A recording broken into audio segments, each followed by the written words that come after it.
दो तीन बातें मेरे को केवल ध्यान दिलाने की लगती है।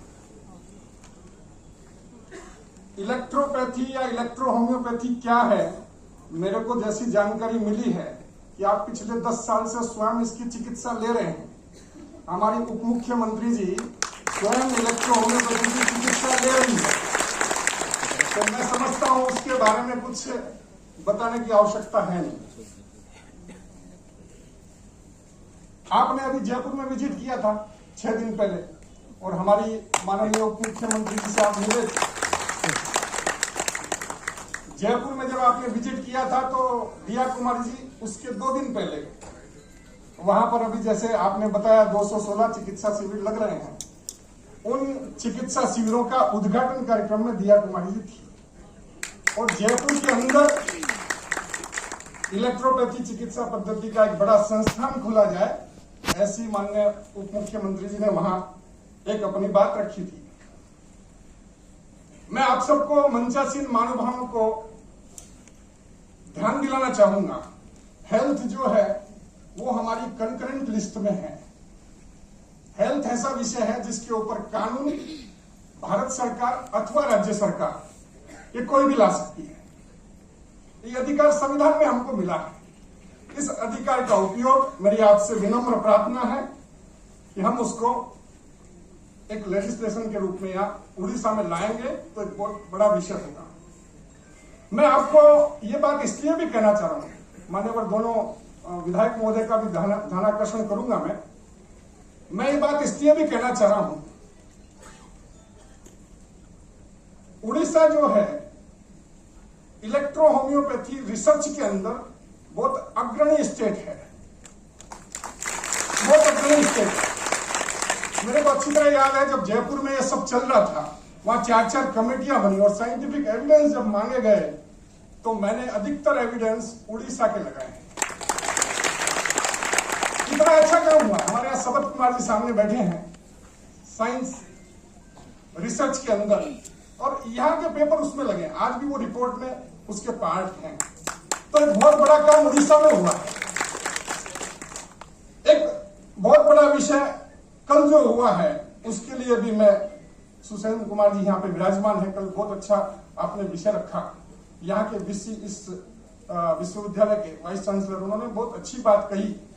उन्होंने कहा यदि हेल्थ की बात कर रहे हैं तो हेल्थ यह केवल ह्यूमन बीइंग का नहीं है। हेल्थ की बात करेंगे तो हमको मिट्टी यानी सोइल की हेल्थ की बात करनी पड़ेगी, हेल्थ की बात करेंगे तो हमको प्लांट के हेल्थ की बात करनी पड़ेगी, हेल्थ की बात करेंगे तो हमको एनिमल की बात करनी पड़ेगी। ये चारों को मिलाकर हेल्थ है। एक ऐसा सुंदर विचार कल वाइस चांसलर महोदय ने यहाँ पर दिया, और मैंने कल ही शाम को पूरे देश में मैसेज भेजा है, उड़ीसा की धरती से एक नई शुरुआत हुई है। पहली बार कोई यूनिवर्सिटी एनिमल के ऊपर इलेक्ट्रो होम्योपैथी दवाओं का प्रभाव देखा जाए, इसके ऊपर काम करने वाली पहली यूनिवर्सिटी बनेगी, तो वो पहली अपनी उड़ीसा की यूनिवर्सिटी है। हमारी जो OUAT ये जो यूनिवर्सिटी है, ये इसने इतना बड़ा कल एक काम इसको करने की ओर अग्रसर, ऐसा कहूं मैं, एक कदम बढ़ाया है। तो इसलिए भी उड़ीसा के अंदर इस विषय को तेजी से बढ़ना चाहिए, ऐसा मेरे को लगता है। अभी सरोज साहू जी ने कहा, और बहुत आसान काम होगा यदि आप जल्दी से जल्दी उड़ीसा के अंदर एक कमेटी का गठन करते हैं।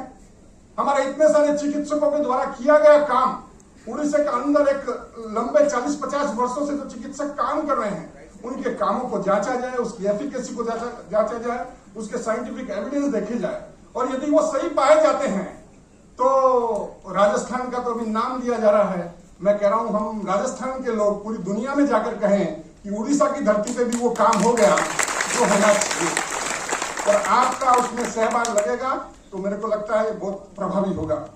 यहाँ हमारे बीच में 2 विधायकगण भी बैठे हैं। मैं आपसे भी विनम्र प्रार्थना करूंगा, ये आने वाली जो विधानसभा है उड़ीसा की, उस विधानसभा के अंदर इस पद्धति के संबंध में क्वेश्चन के माध्यम से, ध्यानाकर्षण के माध्यम से, किसी न किसी रूप में सरकार का ध्यान आकर्षित करते हुए इसके ऊपर कोई एक बड़ा विषय खड़ा किया जाए, कानून लाने की बात की जाए और उसको आगे बढ़ाने का विषय किया जाए। आदरणीय सज्जन जी से बहुत अच्छी चर्चा चल रही थी मेरी, आपके आने से पूर्व सज्जन जी से विचार चल रहा था और इन्होंने इतना अच्छा विचार दिया। एक 2 शब्दों के अंदर इन्होंने विचार दिया, ऐसी पद्धति उड़ीसा में हम क्यों नहीं लाए, किस लिए नहीं लाए। उन्होंने कहा ये डिजीज जो है वो सीजनल है। उन्होंने कहा डिजीज सीजनल है और जो ट्रीटमेंट है वो ओरिजिनल है, यानी इलेक्ट्रोपैथी ओरिजिनल प्लांट पेड़ पौधों से बनी हुई चिकित्सा पद्धति है। इसका विकास उड़ीसा में हो, यही मैं आपसे प्रार्थना करते हुए सबको प्रणाम करता हूं।